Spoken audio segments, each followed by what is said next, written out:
Staying with our top story now, and joining me for an exclusive joint interview is former US Ambassador to Poland, Daniel Fried, and Ivana Stradner, leading research fellow at the Foundation for Defense of Democracies. Good evening to you both. Good evening. Dobry wieczór. Good evening.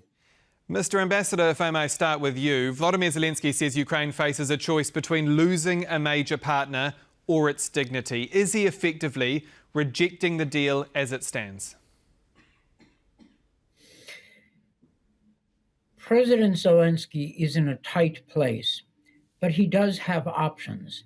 I think Ukraine is in a position to negotiate with the U.S. to discuss the text of the plan and to improve it. There are things, look, the draft peace plan is what we call in American English a hot mess.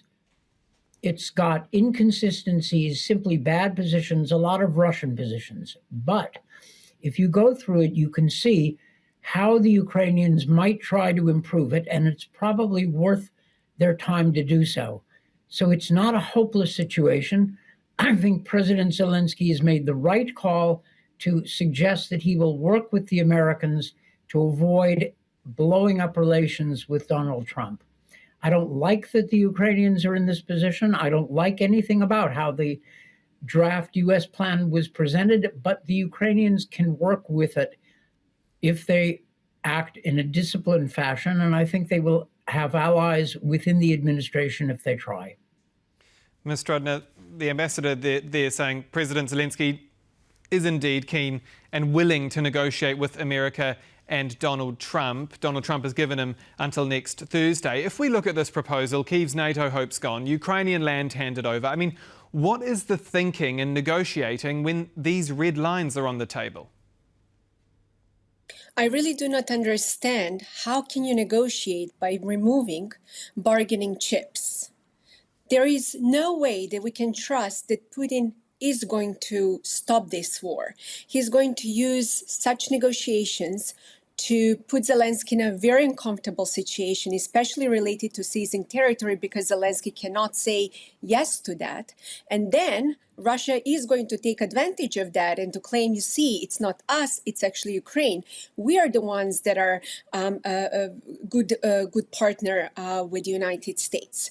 When I read the full 28 points, and I have to admit, I'm not surprised, because I've been following Russian demands for a very long time, and this is verbatim, one by one thing that Russia wanted to do. Of course, there is a problem with seizing territory. Then there is the second thing about security assurances.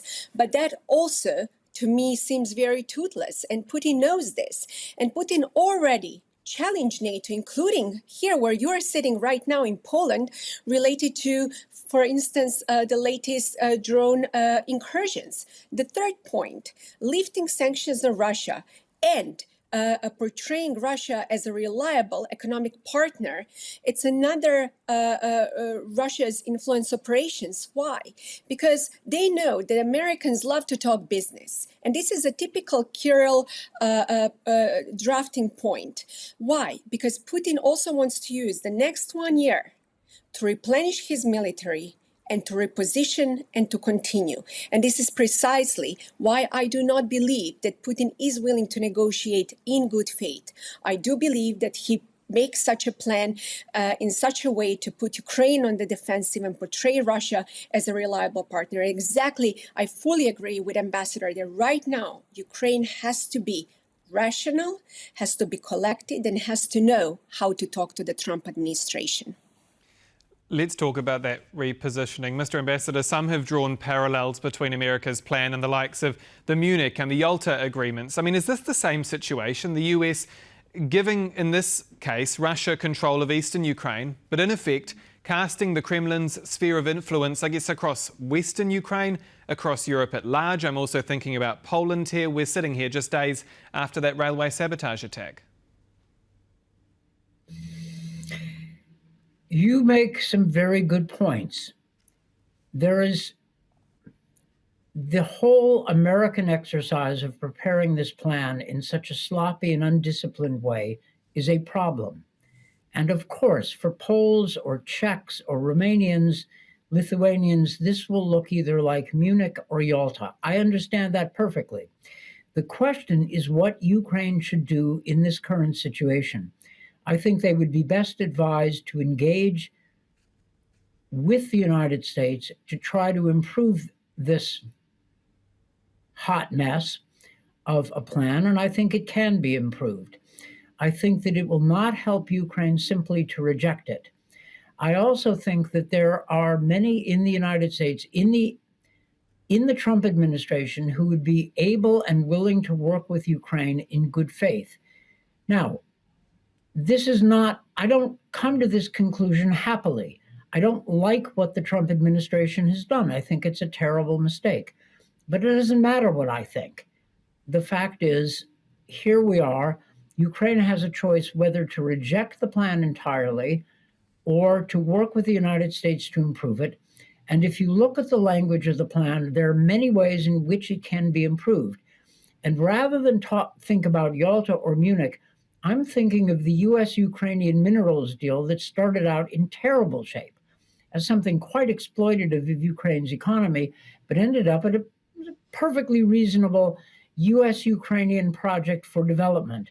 So if the Ukrainians are smart, and they are smart, they can do a decent job improving this text. Now, of course, I agree with the Polish foreign minister and the prime minister that the Polish interests have to be taken into account. I was in Poland earlier this week. I was there when news of the Russian sabotage against Polish railways came out. I would much prefer if the United States, Poland, NATO, and the EU were all working together to figure out what we were going to do to increase pressure on Russia after these latest attacks. But as a former diplomat, I'm trying to think of the best way forward to mitigate some of the damage of this draft and to avoid another blow-up between the United States and Ukraine. And I think there is a way forward, as unpleasant as this is. So, Ms. Stradner, is there a valid argument here that concessions will need to be made, that Ukraine will need to accept some of those, including a loss of land, and perhaps, as Mr. Ambassador hints at there, that this plan might have legs, that it has merit to work with, especially perhaps with these NATO-style security guarantees? Is this somewhat of a blueprint to go forward with? I think that Ukraine is not performing great on the battlefield.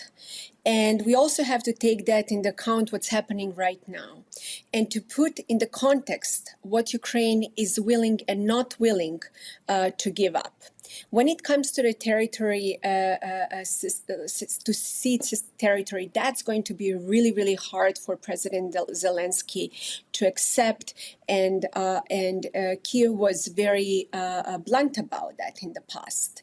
And that's something that the Trump administration has to also taken into account. I think this particular 28-point document has to be taken as a starting point for negotiation.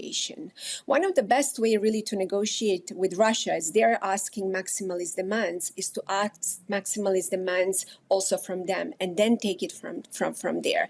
Let's also not forget that Russia absolutely has to return Ukrainian children. There are around 20,000 children over there. And we should absolutely not fall for the trick that Trump administration, unfortunately, is falling for, thinking that by putting Russia closer to the United States, that is going to divorce Moscow from Beijing. That is not going to happen because Russia, China, Iran, and North Korea are working together to dismantle the global order. That's why they are calling constantly about the creation of a multipolar world. And that thing doesn't have to happen with tanks and jets. It's about perception. That's precisely why the United States should realize that Russia is not our reliable partner. However, we also have to understand that Putin's economy is not going to be able to sustain this war after the end of 2026. And that's precisely why Russia needs right now a pause to replenish his military and to continue. Having said that, Russia is not also in a good situation to negotiate. And that's precisely what we should use as a leverage. Ms. Stradner, the message out of Kyiv tonight is that Ukraine faces, quote, one of the most difficult moments of its history. If you look at the domestic situation in Kyiv as well, how much of this is Washington and Moscow trying to take advantage of President Zelensky's weakened hand at home, this bribery scandal in his own backyard, and exerting that pressure on him to just settle on a deal? You're absolutely right. Look, we have to call a spade a spade. Ukraine has a problem with corruption, and we should not abandon that as a fact. However, why right now? And why the United States and Russia are using that right now to put a pressure on Zelensky? That's not fair, and Zelensky does have a huge problem out there. There are, I believe, two things right now that I see in Washington, D.C. Number one is indeed it's related to the corruption in Ukraine, but the second thing is also how they're using the Orthodox Church here, talking in Washington, D.C., that there is a persecution of Christians because they understand that that's something that resonates with the Trump administration. And I think it's extremely important to note that the Russian Orthodox Church has a long history of being a tool of the Kremlin. And there is a reason why Ukraine has abandoned the Russian Orthodox Church. So we also have to understand that it's not only the question of corruption that is lingering at the Hill, it's also the question of the Orthodox Church that Russia is pushing out there to put more pressure on Ukraine. And this is a typical influence operations. We should not fall for that. Mr. Ambassador, is there a world where President Zelensky seeks some changes to this draft plan, where he actually agrees to the deal, says, look, it's the best we can do with Trump to end the fighting? I think that is a possibility. That is, if you break the draft down into its component parts, many of them are fixable, some of them are weakly drafted but not bad, and only a few are simply wrong, and the Ukrainians should come back with counter proposals. There is some room to make this work. I don't think that President Trump is focused on the details of the plan. I think that Special Envoy Witkoff is not sure of the details himself. I think if Zelensky is in a position to tell Trump that he embraces the plan, he just wants to work with Trump and negotiate, Trump might appreciate it. There may be a way for Zelensky to come up and his government to come up with alternative language which satisfies Trump, which frustrates the Kremlin's ambitions. This is not a position I wish we were in. As I said, we should be deciding what we do to push back against Russian sabotage against Poland and against other European countries, what we can do to pressure Russia for a better deal on Ukraine. But we are where we are, and my former profession of diplomat had the responsibility of trying to work through seemingly impossible situations like this one. And we are running out of time, but I want to ask you about that former career, because as a former US ambassador in Poland, I want to ask about this clause that says European fighter jets will be stationed here in Poland. Prime Minister Donald Tusk has hit back, saying Poles will decide what happens in Poland. What does it tell us when Washington and Moscow appear to be striking agreements above Warsaw's head, especially ones that could limit foreign forces on the eastern flank? Well, I've got two answers. One is that the Prime Minister is absolutely right to object to the United States making commitments about Poland. Okay, Donald Tusk is right. My second point is that this is actually not substantively a bad clause. There are European Air Forces, in fact, American warplanes ought to be stationed in Poland. They ought to be able to work with Poland to help it provide security as a NATO member. So the form and the whole process of talking about Poland without Poland is foolish and harmful. The actual substance of this clause is not terrible.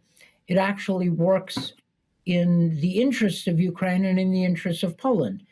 So I understand the Polish objection, but it is one of the less objectionable things in this draft agreement, I'm afraid.